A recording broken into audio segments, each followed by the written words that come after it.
Go. Tommy, please. Knock, knock, knock. Rise and shine. I'm here. Time for work. Oh, am I late? I set the alarm. We have 5,000 dials to paint before breakfast. Up, up, up. It's all for the war effort. I'm so very tired. No complaining. Good soldiers don't complain. But I'm dying. And who isn't? Get up, Grace. Irene! Get up, sleepyhead. You'll never make quota like this. It's not fair. I'm only 26. I should be married by now. I should have children, my own home. We all have to make sacrifices sometimes. I know I did. But why? Why do we have to make sacrifices? It's all for science, Grace. Science, family. Every life is sacrificed for something. Just a matter of choosing which. I didn't choose. I didn't have no choice. Sure you did, Grace. Sure you did. Catherine, don't do that. Catherine!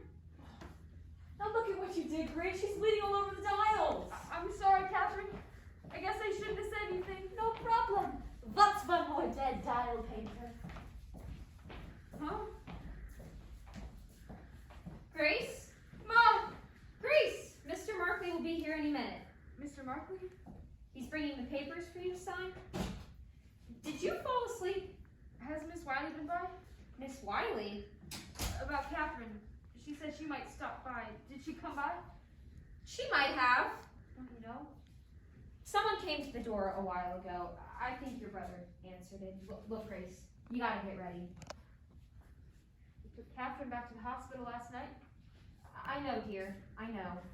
After you talk to Mr. Markley, we'll go over there and see how she is. Now, put a comb through that hair. I dreamt she died. Grace, don't speak such things. If she dies, it's over. We're 3 months behind on the mortgage, Grace. You know that? You can't let this go on. $1,500. Not even a year's wages. Well, it's better than nothing, isn't it?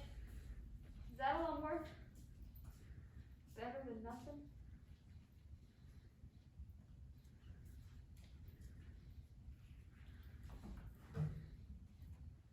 Of course not, sweetheart.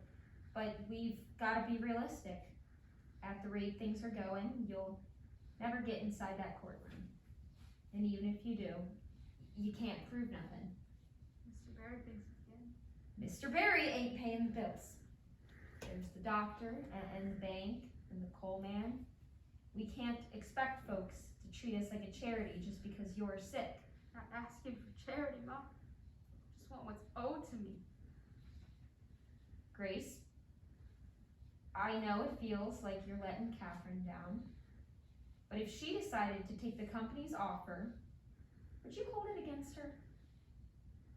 No, you wouldn't. Now, we'll take that check and pay the bills, and whatever is left, you and Tom can have.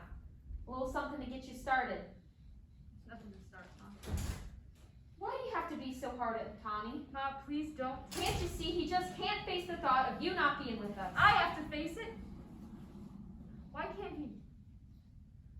Do something with your hair, Grace. $250,000. What would you do with $250,000, Miss Fryer? Why, I can't imagine. No point to it. Ma, you didn't tell me I had mail. Mexico, huh? Just keep writing. She was here. Miss Wiley was here, Mom. Mom, Miss Wiley was here this morning. She left me a note.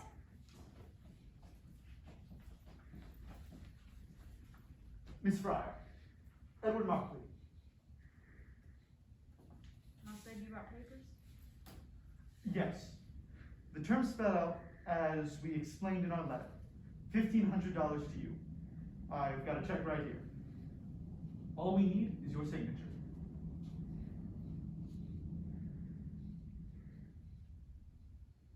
It's in triplicate.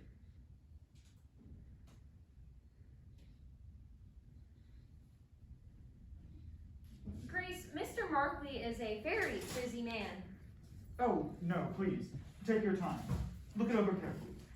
If you prefer, I can leave it and come back tomorrow. Oh, no, we'll do this now. What's hold harmless? You agree to hold the company harmless from any further action. No more lawsuits. Correct. Is that just me or my whole family? Your entire family. It precludes a wrongful death action also. This is a confidential settlement? Yes. You didn't say nothing about it being confidential. That's standard for most legal settlements, Miss Fryer. We like to protect our privacy, and your privacy also. It cuts both ways. You agree to keep silent about the terms of the settlement, and so do we. That seems fair. Need a pen?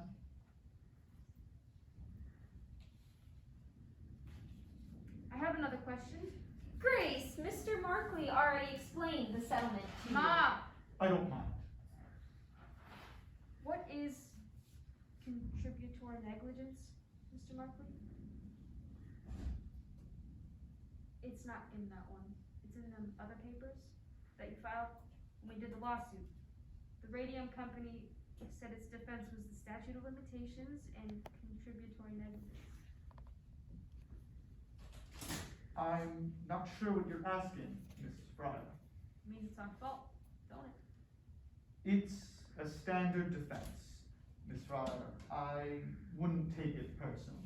How else can I take it? Mr. Markley, Grace has had an awful headache all day. Maybe you could just leave the papers. Maybe you could just answer the question. Why are you doing this? Why didn't you tell me Miss Wiley was here? You already made up your mind. She would only talk you out of it. What did she say about Catherine? Mr. Markley, if you'll leave the papers, Grace will sign them later. Ma, what did she say about Catherine? She said it don't look good. Perhaps I should come back later, when Miss Fryer is feeling better. You didn't answer my question, Mr. Markley. I'd really like an answer. Because let me tell you, I quit school at 15. I went to work at the Radium plant because my folks needed the money. At your factory, they told us what to do. When to do it, how to do it. My folks didn't raise me to make trouble, so I didn't make trouble. I did what I was told. I never asked questions.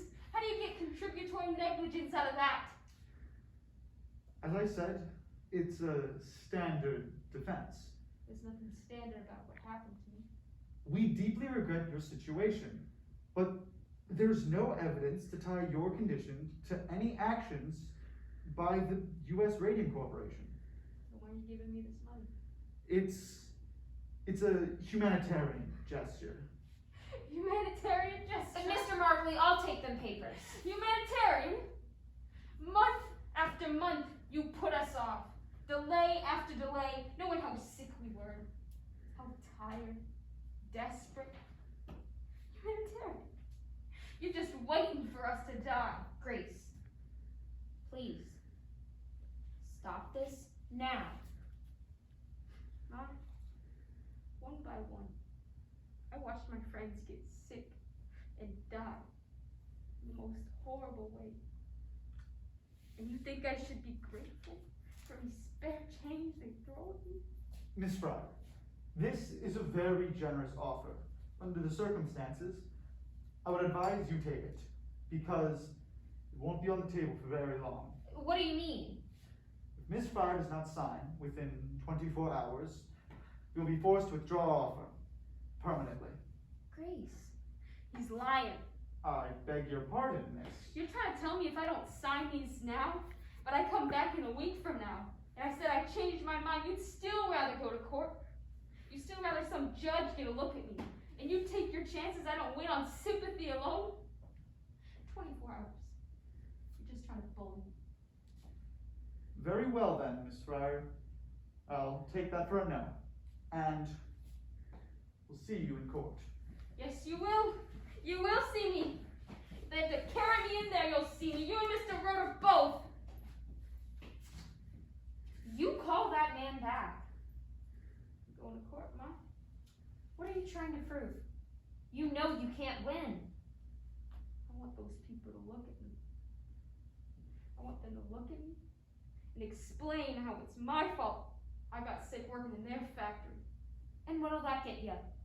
What? Mom, all my life, I did what other people told me to do. I quit school because you said I should. I put that brush in my mouth because Miss Neal said I should. I never said, please, can I finish school? I never said, I don't like the taste of this paint. I never argued. Even though I knew, Mom, I knew something wasn't right. At night, I'd lay in bed and I'd see my dress hanging on the back of the closet door, all aglow. My shoe was on the floor, my hairbrush, comb on the dresser. So much light, Mom. So much light. And I never once questioned. I never once asked, don't you see? I knew I wouldn't. That's what they were counting on.